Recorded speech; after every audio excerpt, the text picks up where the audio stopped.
और चलिए अब आपको सीधा लिए चलते हैं राष्ट्रीय ध्यानचंद स्टेडियम में, जहां पर प्रधानमंत्री संबोधित कर रहे हैं वीर बाल दिवस के मौके पर। कम आयु मायने नहीं रखती। वीर बाल दिवस हमें याद दिलाएगा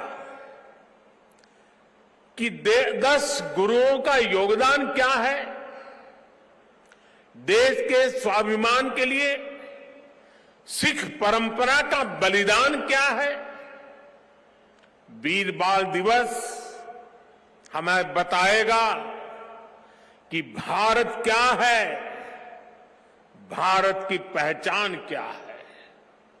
हर साल वीर बाल दिवस का ये पुण्य अवसर हमें अपने अतीत को पहचानने और आने वाले भविष्य का निर्माण करने की प्रेरणा देगा।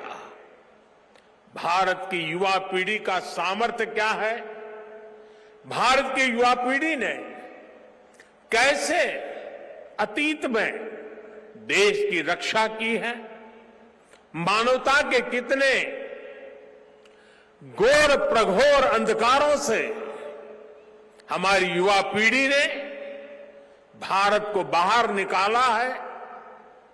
वीर बाल दिवस आने वाले दशकों और सदियों के लिए ये उद्घोष करेगा।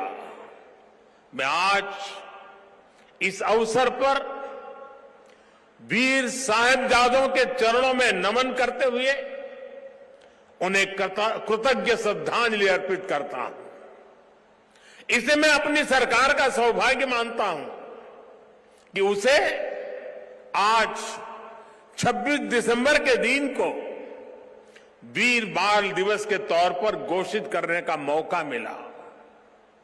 मैं पिता दशमेध गुरु गोविंद सिंह जी और सभी गुरुओं के चरणों में भी भक्ति भाव से प्रणाम करता हूं।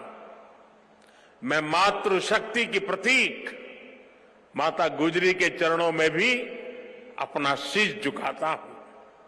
साथियों, विश्व का हजारों वर्षों का इतिहास क्रूरता के एक से एक खौफनाक अध्यायों से भरा है।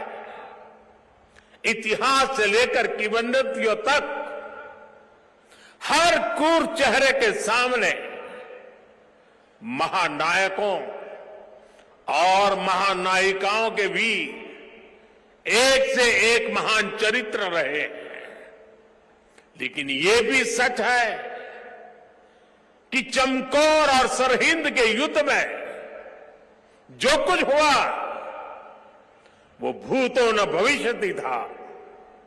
ये अतीत हजारों वर्ष पुराना नहीं है कि समय के पहियों ने उसकी रेखाओं को धुंधला कर दिया।